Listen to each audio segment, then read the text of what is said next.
Welcome to waves media Telugu. Markapuram శాసనసభ్యులు కందుల నారాయణ రెడ్డి మార్కాపురం మండలంలోని భూపతిపల్లి గ్రామంలో రైతన్న మీకోసం కార్యక్రమంలో పాల్గొన్నారు. ఈ సందర్భంగా మాట్లాడుతూ గత పాలకులు వెలుగొండ ప్రాజెక్టు విషయంలో ప్రజలను నిలువునుగా దగా చేశారని, త్వరలో వెలుగొండ ప్రాజెక్టు పూర్తి చేసి ప్రాంత రైతుల కళ్లల్లో ఆనందం చూస్తామని అన్నారు.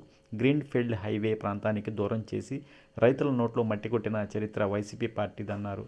రైతులు పండించిన మిర్చిని నేరుగా అమ్ముకోవద్దని, ప్రభుత్వం ఇచ్చే సబ్సిడీ మిషన్ల ద్వారా మిర్చిని మిర్చి పౌడర్గా మార్చి అమ్మితే అధిక లాభాలు ఉంటాయని సూచించారు. మార్కాపురం ప్రత్యేక జిల్లా ప్రకటించినందుకు గాను రాష్ట్ర ముఖ్యమంత్రి నారా చంద్రబాబు చిత్రపటానికి పాలాభిషేకం నిర్వహించారు. సబ్సిడీలు ఇచ్చి కూడా ఎంకరేజ్ చేస్తాం. మీరు మామిడి వేసుకుంటే 60,000, బత్తాయి వేసుకుంటే 60,000, డ్రాగన్ ఫ్రూట్ వేసుకుంటే 1,80,000, ఇలా పంటలు పండించి ఇట సబ్సిడీలు ఇచ్చి మనల్ని ఎంకరేజ్ చేస్తాం. కానీ మనం ఎవరు ఇంకా దాని వైపు మొదలటంలా, ఆ వైపు పట్ల ఆకర్షితులం అవ్వట్లా.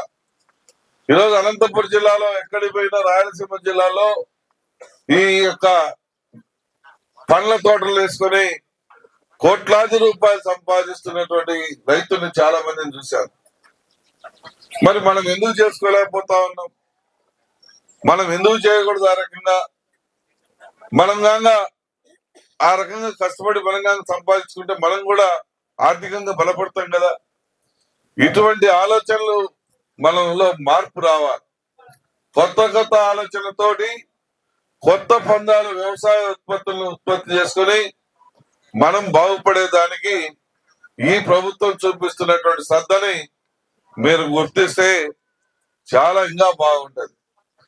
4 ఊర్లు తిరిగి 4 రైతుల్ని బాగుపడేలా చేయటమే ఈ ప్రభుత్వ లక్ష్యం, అధికారుల లక్ష్యం. దాన్ని మీరు గుర్తించుకొని ఏదో చెప్పండిలే, ఏవో చెప్పండిలే, లేదంటే ఏడి చెప్పండిలే, మామూలే వీళ్ళు చెప్తా ఉంటారులే, పండించేవాడు తెలుస్తుంది పంట, ఇట్లాంటి మాటలు మాట్లాడుతుంటారు కొందరు కావాలి.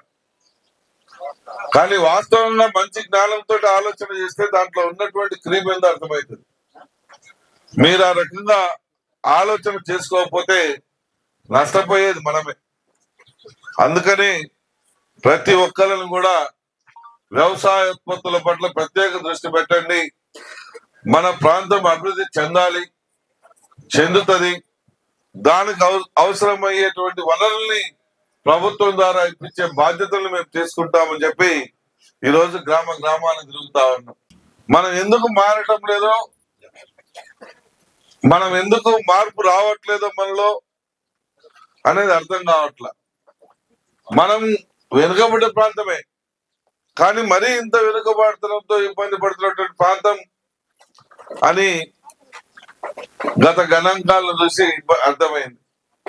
అందుకని మనలో మార్పు రావాలని, మార్పు తీసుకురావాలని ఇటీవల కాలంలో అధికారులందరినీ మీ గ్రామాలకు, మీ ఇండ్లకు పంపించి మీరు లాభపడేదానికి ఇంకా మీకు కావాల్సిన ఏంటంటే మేము చేపిస్తాం, మీరు బాగుపడండి, లాభపడండి అని చెప్తా ఉంది. ప్రభుత్వం కూడా ఒక డైరెక్షన్ ఇచ్చి పంపిస్తా ఉంది. గతంలో మనం రాగులు, కొర్రలు, సజ్జలు ఇటువంటి వేసుకునే వాళ్ళం. కానీ ఆ రోజు గిట్టుబాటు ధరలు లేవని చెప్పి ఇప్పుడు అందరం వేయటం మారుకున్నాం. కానీ గతంలో ఆ భూవ జిల్లాలందరూ బ్రహ్మాండంగా ఉన్నారు పెద్దలు.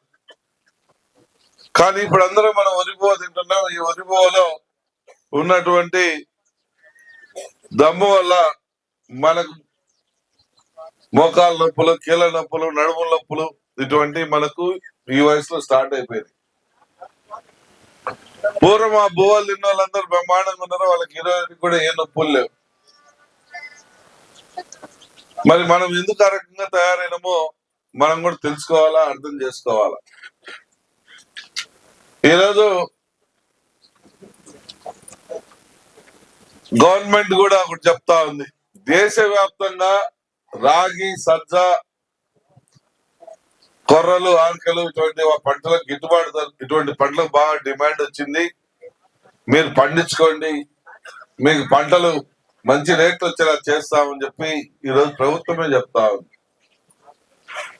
అదే కాకుండా మళ్ళా అయ్యా మీరు కందులు వేసుకోండి కానీ ఉట్టి కందులు అమ్ముకోకండి, కంది బ్యాళ్ళు అమ్ముకోండి. ఆ బ్యాళ్ళు తయారు చేసేటువంటి మిషన్ మేము సబ్సిడీ రూపంలో ఇప్పిస్తాం, లోన్ ఇప్పిస్తాం. మీరు బ్యాళ్ళు చేసి ప్యాకెట్లలో అమ్ముకుంటే అధిక దిగుబడులు వస్తాయని చెప్పి ఈరోజు ప్రభుత్వం చెప్తా ఉంది. అయ్యా వ్యవసాయ అధికారులు వచ్చారు,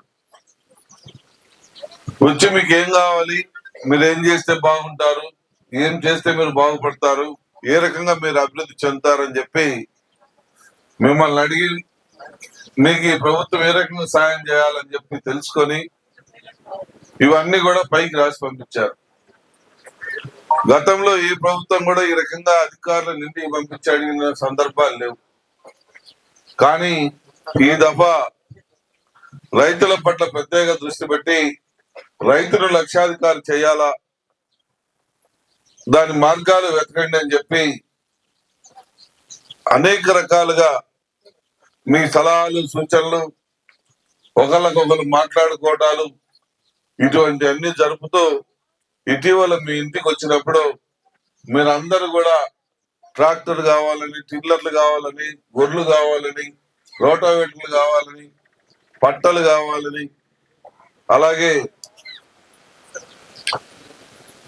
మన వ్యవసాయ పనిముట్లు ఇంకా ఇతర పనిముట్లు కావాలని ఇలా మీరు రకరకాలుగా కోరడం జరిగింది.